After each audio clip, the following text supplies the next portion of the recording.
everyone loves rankings, so why not the top 12 running back rankings? I have a little bit of problem with rankings because they're almost never accurate. It's so impossible, especially the running back position, something that is the most injury-prone position in football. It is the hardest thing to predict. You can't predict injuries, but these are kind of what I see playing out at the end of the season.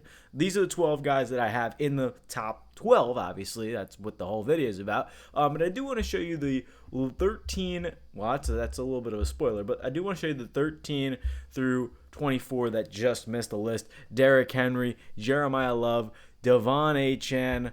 We had David Montgomery, a little sneaky name there. Chase Brown, I couldn't put Chase Brown that high. I just don't think he's going to be that efficient on the ground.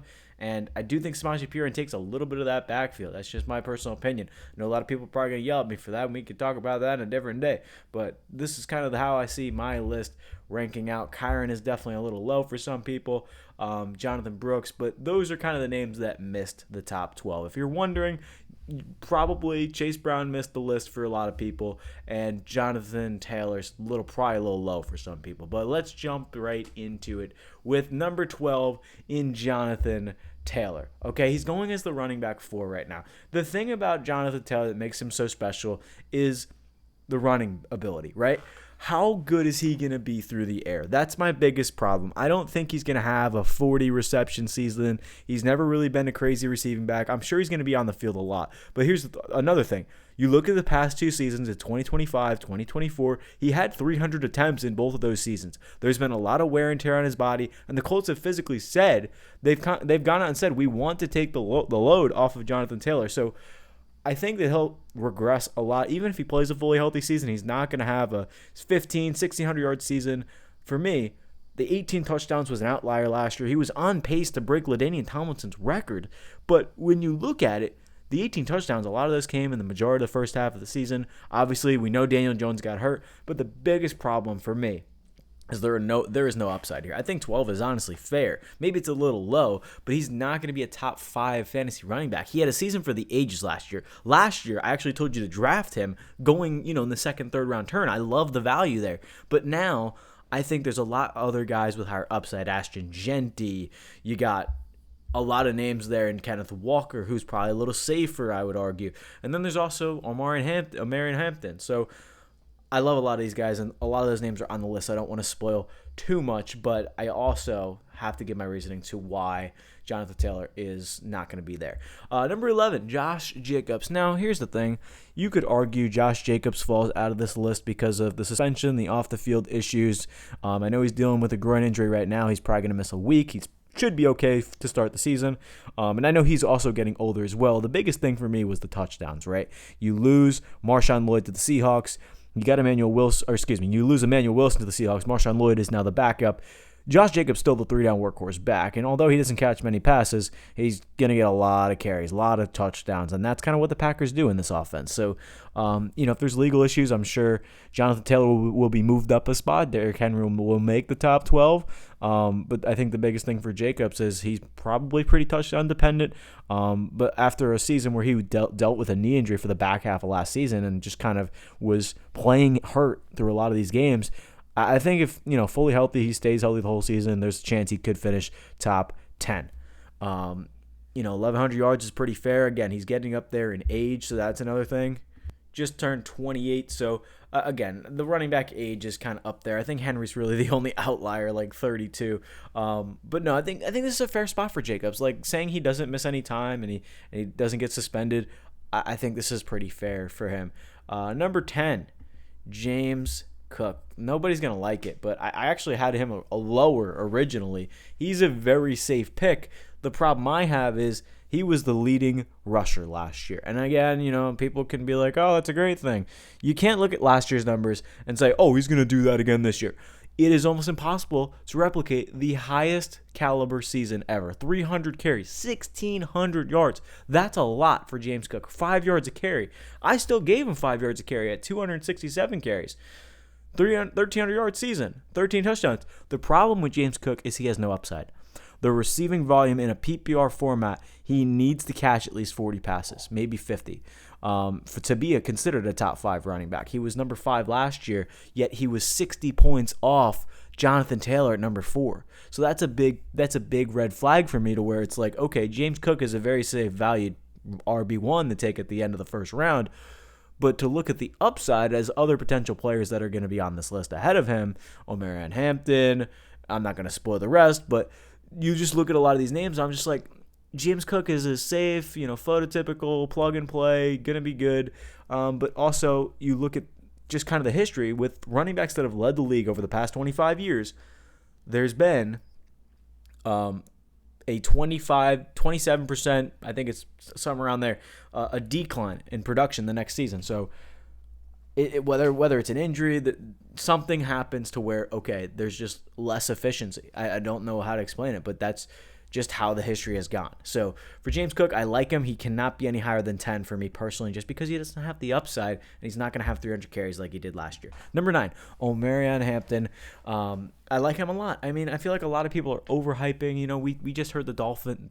We heard the Mike McDaniel news, and pretty much what I was going to say with, he's going to use the 3 running backs. He pretty much said the same thing in Miami. All these guys are going to get touches. Yeah, of course. The running back 1 is not going to be on the field for 100% of the time. I'm sure, Kamani Vidal will get 10% of snaps, and Keaton Mitchell will probably take a little bit more receiving work than we are expecting. But the biggest question for me is for Omarion Hampton, can he get the receiving work? We saw it in Miami for Devon Achane. If he can be the 3-down workhorse back, there is a world he could finish top 5. I do think that's a possibility. But for me, I want it to be a little bit, under. I didn't want to overpredict Hampton. I think 1,200 yards is a little high. 9 touchdowns. Saying they run the football a lot. 51 reception. I mean, it's really not a bad stat line. I think he's got the potential to do a lot more in this system with Mike McDaniel. We just talked about Ladd McConkey in the last video. I think he's going to be a big factor in this new offense. But Hampton, in his second season, he was hurt for most of his first season. So I think he can definitely break out in his second season, 1,200 yards. I think that's fair. Honestly, he might get just below that. So there's RB number 9. Let's move into RB 8. It's going to be a wowzer of a name, Cam Skattebo. I'm telling you right now, the only thing holding this guy back is injury. And there are certain injuries I'm scared of with Malik Neighbors. Yes, he was it was a tibia fracture. The bone was sticking out. It was an ankle crazy dislocation. Sure. This guy runs through a brick wall. And some people say, that's such a bad thing. I think it's a great thing. If you're willing to run through a wall for your team and do whatever it takes to get the first down and get extra yards, that's great. The only reason I wouldn't be scared to take a risk on him for injury is because he's going in the 4th, 5th round. If you're getting a player that late, there's no reason to be worried about, he's going to go down. Because this is a guy you can get as the RB3 on your team. If, he was a Christian McCaffrey going first round, I'd be like, okay, well, then maybe I'd back off a little bit. But the fact that he's coming off a season where he was injured makes me think, he's going to be pretty good this year. Also, the Giants need a 3-down workhorse back. That is not a competitive backfield with Tyrone Tracy and Devin Singletary. So when I'm looking at this season, I think those numbers are realistic. 1,100 yards, you're telling me he can't do that? 4.5 yards a carry, he runs players over, he fights for extra yards, 50 catches. Who's gonna catch the ball on this team? This is gonna be the Derrick Henry of the offense. Matt Nagy. I don't think there's gonna be a committee involved. If there's a committee involved, I understand why he's currently ranked as the RB20 or 19, but he's not gonna have much competition in that backfield. So I absolutely love Skattebo this year, and actually had somebody tied for the same exact fantasy points at number 7 in Breece Hall. Everyone's probably going to rip me in the comments. I've seen almost every creator on TikTok say, Breece Hall, avoid him. I feel like people said the same thing with Chris Olave on the Saints last year. And I know those are totally 2 different positions, but people look at the Jets and they're like, they're terrible. They're really not that bad offensively. They just hired Frank Reich to be their new offensive coordinator, and that is my main basis for this argument that Breece Hall can finish number 7. Not only the fact that he finished number 2 a couple years ago, and now he just got paid. He is a very talented running back. He's going to be on the field for most likely 3-down workhorse role, and he's ranked number 14 mainly because we just don't know what to expect from him this year. New offense for the Jets. Jets are also bad. New second-year coach in Aaron Glenn. The thing with Breece Hall is the receiving upside. You look at those receptions, 69 receptions. I did the research. Frank Reich, over his 5-year stand in Indy and even 1 year in Carolina, running backs were targeted almost 70 targets a season out of those 5 seasons combined. That's kind of crazy. So maybe I was a little overly optimistic on the catches for Breece Hall, but I feel like based on everything else, even if he gets 60 catches and he still has 1,000 yards, and maybe he's not the goal line back. That was kind of what I did here, was what I took a lot of touchdowns off, and maybe he only has 6 touchdowns. And Braylon Allen is coming in for the goal line work. This is not a crazy season by any means. I mean, he's going to have a great receiving season, and that's kind of why he has been thrusted all the way up to number 7. It's definitely a very, very hot take, but I love Breece Hall this year. I feel like a lot of people are just like saying they don't want to draft him because they don't understand the situation, and they don't understand why he's going number 14. And first off, I was like, when I first looked at Breece Hall, I was like, he's kind of a wild card. He just got paid. We don't really know what to expect from him. But if you look a little deeper in terms of the offense, how they're going to run that system, Breece Hall is going to eat. Number 6, could be overly optimistic on Walker too, but this guy is going to absolutely carve it up this season. The only thing I'd be concerned about, and this can happen with any player, is injury. We've seen that in the past, and that's kind of what the Seahawks didn't really give him the full workhorse role for, because they didn't want him to get hurt. And again, I'll knock on the table for him, but I think he could lead the league in rushing this year. The Chiefs signed him for a reason. They want to take the load off of Patrick Mahomes. He's going to be the first option in this system. He's going to run, and then run some more. The only thing I would be concerned about, can he get the receiving work? We haven't really seen many receivers in this offense out of the backfield, so I'm sure he'll be in for about 70% of snaps, but I'm not expecting him to be the main receiver back or the guy who's on the field for 2-minute drills. So that could kill his value. I think 6 could be a little high, but I feel like he's definitely going to finish top 10, and I feel like 8 is probably the fair number. 1,400 yards is definitely high, but I think if we are expecting him to be a full-time starter, this is the kind of season we can expect from Kenneth Walker in the Chiefs offense. Now, I may have taken a lot of time explaining the hot takes in terms of the guys that were in, this top 6 range. So I want to go a little quicker here, considering we're going to probably, understand why a lot of these names are here. Christian McCaffrey, I think if he stays healthy, there's a chance he is not the number 1 running back this year. Some may argue his catches are low, his touchdowns are low, but right now we're seeing what we saw in 2024, where all of a sudden he has some tightness before the season. Everyone overlooks it, and he didn't play all of 2024. Is that something we can see in 2026 now, where all of a sudden he's sitting out because of tightness in his body, and everyone's like, oh, he'll play, he's fine. And the Niners, they downplay it. They're like, oh, he's fine. And, he missed the whole season. That could happen too. But to actually look at what his potential numbers can be for this season, he averaged 3.9 yards a carry last year and was another person who went over 300 carries last year. Anybody who goes over 300 carries, I am instantly like, oh, I don't like that at all, because it's the wear and tear on his body. He's now 30 years old for a running back. That is not good. 10 touchdowns on the ground. I feel like, honestly, number 5 might be a little high for McCaffrey, because although even if he does play the full season, I mean, he's had so much grunt work. I mean, the only really thing keeping him alive is the receiving option. I mean, he caught 100 passes last year. You're telling me he's going to finish number 1 again? I mean, it could be possible, but the fact of the matter is he had so much work last season that it is just going to be wearing on him. And as a running back who's approaching 30 years old, I want no drafting him. But to actually look at what his numbers can look like, this is what I gave him. 1,000 yards on the ground, 10 touchdowns, 50 catches. He gets a lot of yards through the air. He's pretty much a wide receiver. And then 4 receiving touchdowns. I think that's a lot of expectations for McCaffrey, but I mean, we've seen him do it before. The only question is injury. If he's getting hurt, he's probably finishing higher than this.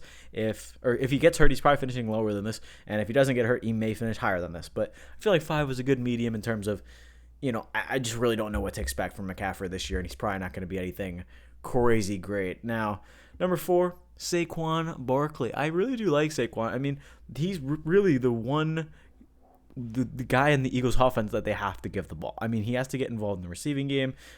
We saw him have kind of a down season last year, pretty much only because of the offensive coordinator there, who just, Kevin Patullo, did a bad job. Just, hey, let's run out the middle. So his efficiency went down. Not saying he could have another 2,000-yard season, but Barkley, we know, is talented enough to where he could do that again. So 1,300 yards, 12 touchdowns, 42 catches. Again, we could see more touchdowns. We could see more yards. We've seen him do better on the Eagles in the past. So maybe he gets more of a receiving role because A.J. Brown is gone. I definitely wouldn't hate that out of the backfield. Barkley catches like 50-something passes. So I put his catches a little bit low because I'm like, okay, maybe there's a possibility he finishes higher than I'm expecting. So Barkley, I guess he's a little high. But I think he can definitely have a bounce back season. And just because he had a down year last year, I would honestly blame it a lot on how the offense did. But after a 2,000-yard season, it was almost inevitable for him to regress. I kind of called that last year. And now everyone's like, I don't know how to feel about Barkley. He'll be probably fine. And lo and behold, he'll probably be top 4. But the top 3 are all guys that I just don't see anybody out producing them. Number 3, Ashton Jeanty, a new situation, new coach. Clint Kubiak, they're gonna run the football. There's a veteran quarterback and Kirk Cousins. This is gonna be a run first team. There's no receivers outside of Brock Bowers. I mean, Jeanty's gonna catch like 50 passes. Kirk Cousins is gonna check it down a lot, in my personal opinion. I think 52 receptions is probably low for Ashton Jeanty, but it's the 400 yards that are going to get him up there, 12 rushing touchdowns. This is Ashton Jeanty's time to break out. I mean, we saw what he did at Boise State. The biggest kind of problem last year is he was not efficient last year, but also you have to look at the fact that the Raiders probably had the worst offensive line in National Football League history. So now they get Tyler Linderbaum, and this is going to be a guy who's going to be able to direct some traffic along the offensive line. So maybe we can see some holes for Ashton Jeanty. I'm expecting at least 1,000 yards.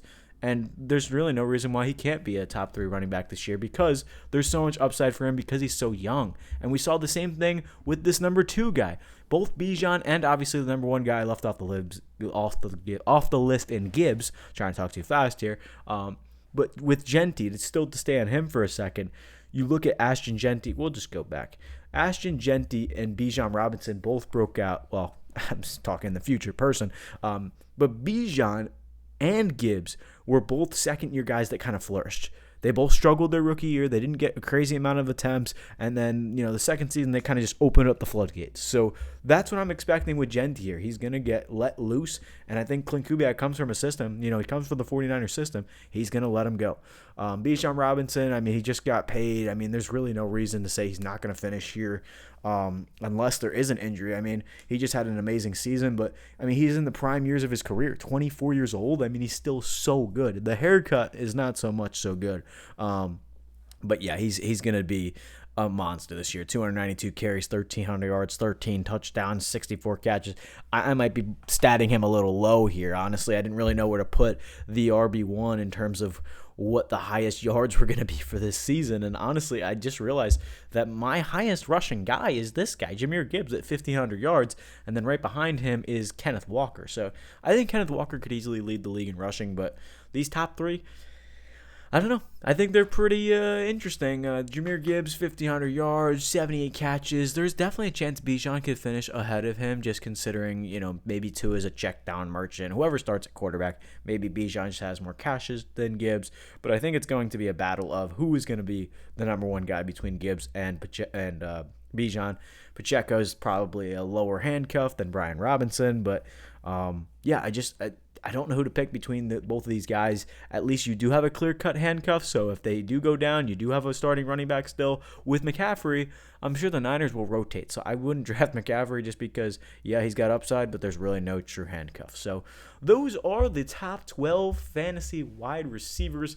I will actually just put it on the screen for you again and just kind of go through my list in terms of how I made these kind of players. So just to go through it one more time, you had Jahmyr Gibbs, number 1, Bijan, number 2, and I mapped out all the fantasy points right here. Saquon, 4, or Ashton Jeanty, 3, Saquon, 4, McCaffrey, 5, Kenneth Walker, 6, Breece Hall, 7, Cam Skattebo, 8, both tied. Actually, I don't know how that's possible. Omarion Hampton, number 9, James Cook, number 10, Josh Jacobs, number 11, of course, if he's on the field, Jonathan Taylor, number 12. So that has been the top 12 fantasy running backs. I know it's some bold takes, some hot takes, whatever you want to call it, bold predictions, but you got to be a little bit different from the norm. And these are all things that I see as a realistic possibility. Maybe your some are a little high, but I think it's very arguable for all the players that I do have on here. Let me know what you think. Put your thoughts in the comments of who you think's going to break out, who you think's going to be a bust. And, we're going to be doing stuff like this all fantasy football season long. So thank you all for hanging out. Those have been the top 12 fantasy running backs, and we'll see you in the next episode.